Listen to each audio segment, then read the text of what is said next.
Dulu ada seekor kucing yang kecil sekali. Warnanya abu-abu seperti bayangan waktu sore. Dia tidak punya nama. Yah, setidaknya tidak ada yang memanggilnya dengan nama. Dia tinggal sendirian di kota yang besar dan ramai. Kota itu penuh gedung tinggi dan mobil yang berisik. Kucing kecil itu setiap hari mencari makan. Susah sekali pekerjaan itu untuk makhluk sekecil dia. Dia sering tidur dengan perut keroncongan dan kosong. Dia ingin sekali punya tempat yang hangat dan mangkuk makanan yang penuh. Kucing abu-abu kecil itu berjalan mengendap-endap di gang yang gelap dan lembab. Dia mengendus-endus di sekitar tong sampah yang isinya meluap, berharap ada sisa makanan. Kadang dia menemukan sedikit makanan, remah roti kering atau tulang ikan.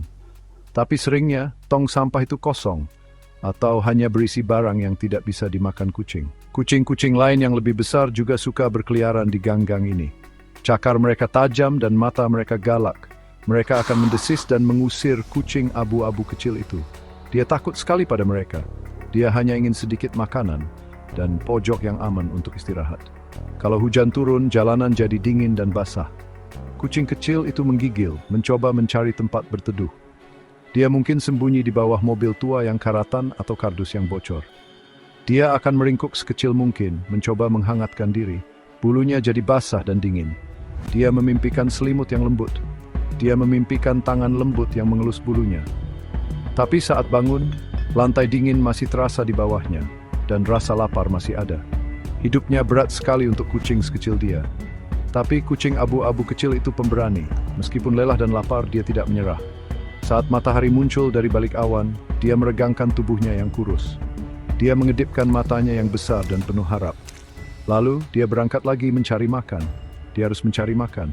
Dia harus terus berusaha. Jauh di dalam dadanya yang kecil, ada sedikit percikan harapan. Dia berharap suatu hari nanti, sesuatu yang baik akan terjadi.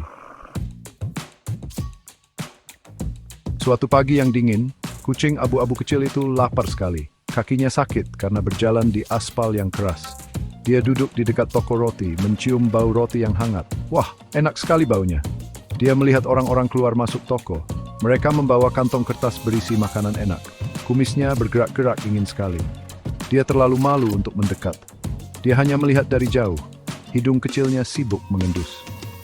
Dia membayangkan bagaimana rasanya mencicipi satu remah saja. Tiba-tiba seorang ibu yang kelihatannya baik hati keluar dari toko roti. Senyumnya hangat dan matanya lembut. Dia melihat kucing abu-abu kecil itu duduk di sana, kecil dan kurus sekali. Kucing itu menatapnya, matanya yang besar seolah memohon tanpa suara. Ibu itu berhenti. Dia merogoh tasnya. Kucing kecil itu menahan napas. Dia berharap ibu itu tidak akan mengusirnya. Dia selalu siap lari, jaga-jaga saja. Dia sudah belajar kalau tidak semua manusia itu ramah. Ibu itu mematahkan sepotong kecil kuenya. Itu croissant yang menteganya terasa dan renyah. Dia membungkuk pelan-pelan. Dia berbicara dengan suara lembut dan manis. "Halo, si kecil," bisiknya. "Kamu kelihatannya lapar." Dia meletakkan potongan kue itu di tanah, tidak terlalu dekat. Kucing abu-abu kecil itu kaget. Dia mengamatinya dengan hati-hati. Ibu itu tersenyum lagi lalu pergi. Dia menunggu sampai ibu itu pergi. Lalu dia merayap maju. Jantungnya berdebar kencang. Dia mengendus kue itu. Baunya enak sekali. Dia menggigit sedikit. Itu adalah makanan paling enak yang pernah dia rasakan. Dia memakannya sampai habis, tidak ada remah yang tersisa. Memang tidak banyak, tapi cukup mengisi sedikit perutnya yang kosong. Lebih dari makanannya, itu adalah kebaikannya. Seseorang telah melihatnya. Seseorang telah peduli. Kucing abu-abu kecil itu merasakan kehangatan menyebar di tubuhnya. Itu beim voi, di semuasku, keboy saritsen, amayam bat, betu. Kucing abu-abu kecil itu ingat pada ibu yang baik hati tadi. Dia mulai lebih sering datang ke jalan dekat toko roti itu. Dia berharap bisa bertemu ibu itu lagi. Suatu sore saat hari mulai gelap, dia merasa lelah sekali. Dia mencari tempat aman untuk tidur. Dia berjalan menyusuri jalan yang sepi. Banyak rumah menyalakan lampu di jendelanya. Terlihat sangat hangat dan nyaman di dalam.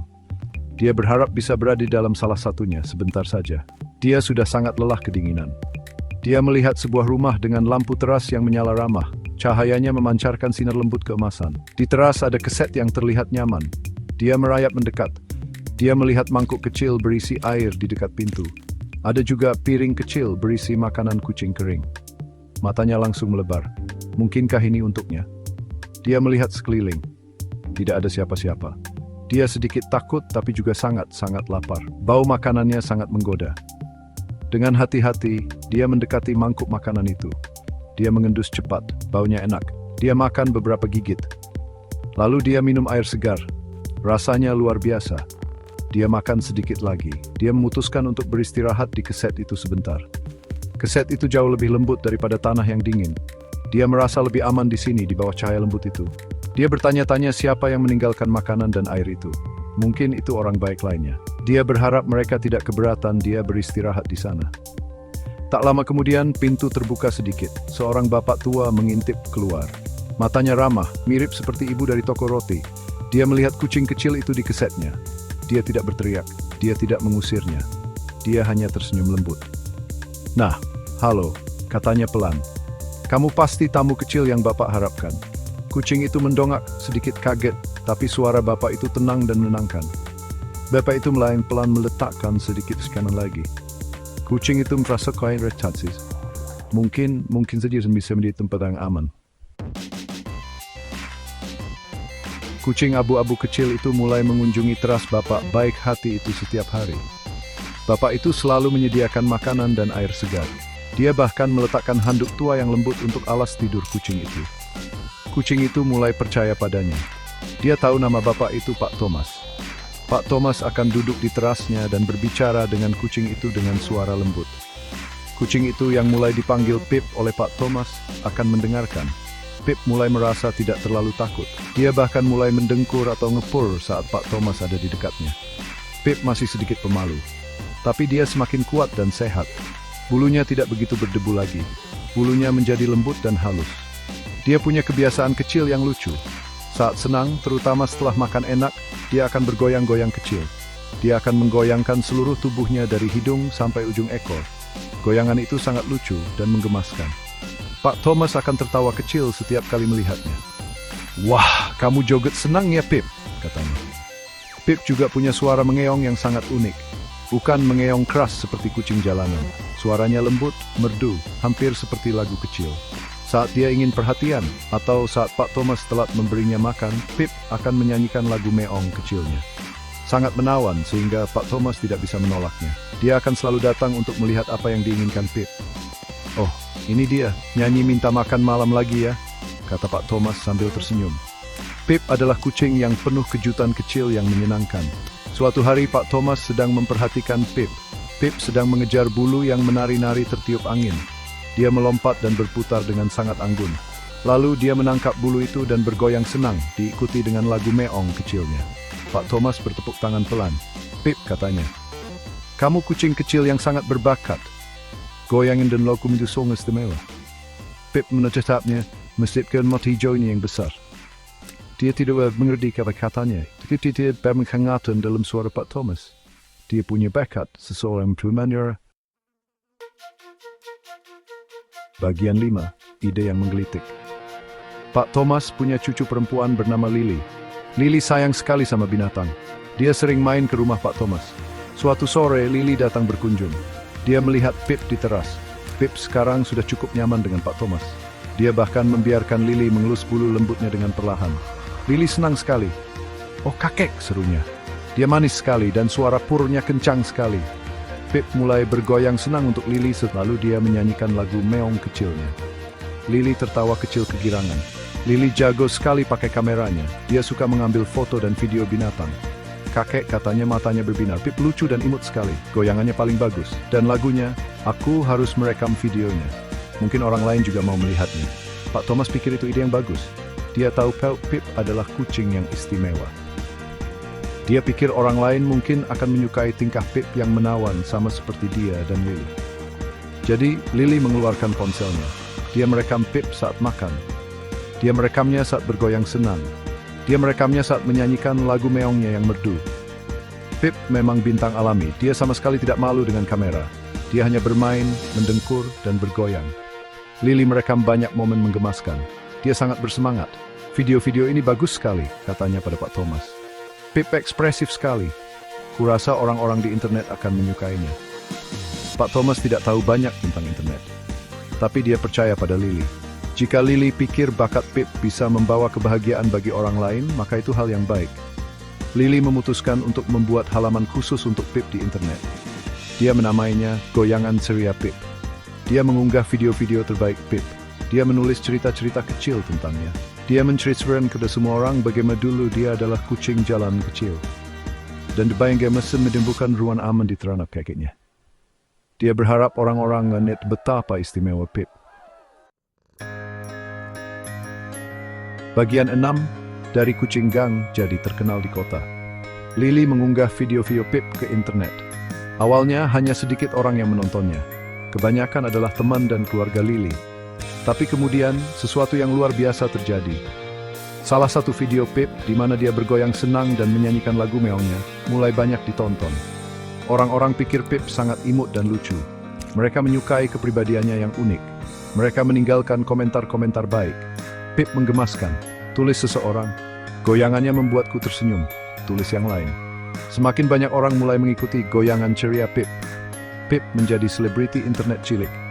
Orang-orang dari seluruh kota, bahkan kota lain menonton video Pip. Mereka menyukai ceritanya sebagai kucing jalanan kecil yang menemukan kebaikan. Pak Thomas sangat terkejut. Dia tidak tahu begitu banyak orang bisa tertarik pada kucing teras kecilnya. Lily sangat gembira. Dia terus mengunggah video baru Pip bermain, tidur, dan tentu saja bergoyang. Segera koran lokal mendengar tentang Pip. Mereka ingin menulis cerita tentang kucing berbakat itu dan pemiliknya yang baik hati. Seorang wartawan dan fotografer datang ke rumah Pak Thomas. Pip, yang memang alami, sama sekali tidak malu. Dia melakukan goyangan senangnya untuk kamera. Dia menyanyikan lagu meong kecilnya. Artikel koran itu diterbitkan. Ada foto besar Pip di sana. Judulnya berbunyi, kucing lokal goyangannya bikin jatuh hati. Pip sekarang terkenal di kotanya sendiri. Orang-orang mulai mengenali Pip. Saat Pak Thomas duduk di terasnya bersama Pip, orang yang lewat akan berhenti untuk menyapa. Mereka akan memberitahu Pak Thomas betapa mereka menyukai video Pip. Beberapa bahkan membawakan Pip mainan kucing kecil atau camilan khusus. Pip menikmati perhatian itu. Dia bukan lagi kucing yang takut dan kesepian. Dia dicicin banyak orang. Pak Thomas memastikan Pip selalu nyaman dan berkikia. Dia sangat bangga dengan bintang kecilnya. Pip telah menempuh perjalanan panjang dari gang-gang yang dingin. Suatu hari, Lily melihat sebuah iklan. Itu adalah iklan pameran kucing akbar kota. Ada kategori khusus, peliharaan paling menawan. Lily langsung teringat Pip. Kakek, katanya dengan gembira. Kita harus daftarkan Pip ke pameran kucing. Dia kucing paling menawan yang aku tahu. Dia bisa menang. Pak Thomas sedikit ragu. Pameran kucing terdengar sangat megah dan sedikit merepotkan. Tapi dia melihat kegembiraan di mata Lily, dan dia tahu Pip memang sangat menawan. Mereka memutuskan untuk mencobanya. Lily membantu Pak Thomas mengisi formulir pendaftaran. Mereka menjelaskan bakat unik Pip, goyangan senangnya, dan lagu meongnya. Pada hari pertunjukan, Pak Thomas menyisir bulu Pip dengan hati-hati sampai berkilau. Pip tampak menikmati perhatian itu. Lily membuatkan dasi kupu-kupu kecil untuk dipakai Pip. Dia terlihat sangat gagah.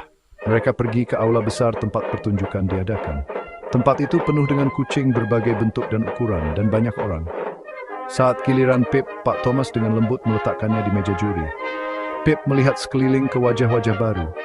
Dia tidak takut. Dia merasa aman karena ada Pak Thomas dan Lily di dekatnya. Para juri bertanya tentang Pip. Pak Thomas menceritakan kisah Pip. Dia menceritakan tentang goyangan senangnya dan lagunya. Lalu, seolah diberi aba-aba, Pip mulai mendengkur keras. Dia menatap para juri dengan matanya yang besar dan polos. Lalu dia melakukan goyangan senangnya yang terkenal, tepat di atas meja. Para juri tersenyum. Lalu Pip menyanyikan lagu meongnya yang merdu dan manis. Seluruh ruangan menjadi sunyi, mendengarkan kucing kecil itu. Saat dia selesai, semua orang bertepuk tangan. Para juri sangat terkesan. Mereka belum pernah melihat kucing dengan pesona seunik itu. Kemudian, saat hadiah diumumkan, Pip menang. Dan gereja DPS blowing nisib sifung menawan. Pertanyaan less than later. Pip, si kutua berkucing gid, berzi jorad sah. Ruididri McCranjri sing bersen kamilan lezat dan Fainandwe. Setelah memenangkan pameran kucing, Pip menjadi semakin terkenal. Tawaran mulai berdatangan. Sebuah perusahaan makanan kucing lezat ingin Pip menjadi bintang iklan mereka. Mereka bilang goyangan senang Pip menunjukkan betapa kucing menyukai makanan mereka. Pak Thomas dan Lily setuju. Pip menikmati sesi foto khusus itu. Dia bisa makan banyak camilan rasa ikan yang lezat. Dia selalu melakukan goyangan senangnya untuk kamera. Segera, wajah ceria Pip ada di kemasan makanan kucing di toko-toko di mana-mana. Pip sekarang menjadi kucing yang sangat berkecukupan. Bukan dengan uang tentu saja, tapi dengan semua yang bisa diimpikan seekor kucing. Dia punya tempat tidur paling lembut di setiap kamar di rumah Pak Thomas. Dia punya segunung mainan tongkat bulu, tikus mainan, bola berkerut, dan bahkan pohon kucing tinggi dengan banyak tingkat untuk dipanjat. Mangkuk makannya selalu penuh dengan salmon, tuna, dan ayam paling lezat. Dia minum air segar yang disaring dari air mancur kecil. Dia dimanjakan dan dicintai. Rumah Pak Thomas menjadi istana Pip. Dia punya tempat khusus yang cerah di dekat jendela tempat dia bisa mengamati burung. Lily sering berkunjung dan membawakannya mainan baru atau memainkan permainan kesukaannya. Pip tidak pernah melupakan masa lalunya yang sederhana. Tapi sekarang hari-harinya dipenuhi dengan kehangatan, kenyamanan, dan kebahagiaan. Dia menghabiskan sore harinya tidur siang di bawah sinar matahari. Perutnya kenyang dan puas. Dia sering mendengkur paling keras. Suara kebahagiaan murni yang memenuhi rumah. Pip masih suka duduk di teras bersama Pak Thomas. Dia akan mengamati dunia berlalu, bukan lagi sebagai pengamat yang lapar, tapi sebagai penghuni yang disayangi. Dia menikmati gemerisik daun yang lembut dan sapaan ramah dari orang-orang yang mengenalnya. Dia adalah kucing yang bahagia, menjalani kehidupan di luar impian terliarnya. Setiap dengkuran, setiap goyangan, setiap meongan lembut adalah bukti seberapa jauh dia telah melangkah. Dia aman, dia dicintai, dan dia memiliki semua yang dia inginkan. Hidupnya benar-benar maung sempurna. Pip adalah kucing kaya sekarang. Dia punya makanan tak terbatas, tempat tidur nyaman, dan begitu banyak cinta. Tapi Pip dan Pak Thomas tidak pernah melupakan hari-hari ketika Pip adalah kucing jalanan kecil yang lapar. Mereka tahu banyak hewan lain masih berjuang di jalanan. Pak Thomas, dengan sebagian uang yang diperoleh Pip dari iklannya, memutuskan untuk membantu. Dia memulai dana kecil untuk mendukung tempat penampungan hewan lokal. Dia ingin memberi kucing dan anjing liar lainnya kesempatan untuk hidup lebih baik, seperti yang ditemukan Pip. Dengan caranya sendiri juga murah hati. Saat mainan baru datang, dia kadang-kadang membawa mainan lama kesayangannya ke teras. Dia akan meninggalkannya di sana, seolah-olah agar ditemukan kucing lain yang membutuhkan. Pak Thomas akan tersenyum saat melihatnya. Dia tahu Pip punya hati yang baik. Pip juga menjadi semacam duta kebaikan terhadap hewan. Kisahnya menginspirasi banyak orang untuk mengadopsi hewan peliharaan dari tempat penampungan atau meninggalkan makanan untuk hewan liar. Goyangan senangnya di TV mengingatkan semua orang akan kebahagiaan yang bisa dibawa oleh hewan. Lily juga membantu. Dia menggunakan halaman online Pip yang populer untuk meningkatkan kesadaran akan kesejahteraan hewan. Dia membagikan cerita hewan lain yang membutuhkan rumah. Dia mendorong orang untuk berbaik hati kepada semua makhluk, besar maupun kecil. Ketenaran Pip digunakan untuk kebaikan. Dia bukan hanya kucing lucu di internet. Dia adalah simbol harapan dan pentingnya kasih sayang. Perjalanannya dari gang sepi ke rumah penuh kasih menunjukkan bahwa sedikit kebaikan bisa mengubah hidup sepenuhnya. Pip menjalani hidup yang panjang, bahagia, dan sangat nyaman bersama Pak Thomas. Dia terus bergoyang, menyanyikan lagu meongnya, dan menyebarkan kebahagiaan. Dia adalah kucing yang pernah mengalami kesulitan tetapi menemukan keberuntungan luar biasa. Dan dia, bersama teman-teman manusianya yang baik hati, memastikan untuk berbagi keberuntungan itu dengan orang lain. Kucing abu-abu kecil yang tersesat, yang dulu hanya bayangan kecil di gang, telah menjadi cahaya terang. Memberikan bahwa makhluk kecil pun bisa memiliki hati terbesar dan menginspirasi sebaikan dunia.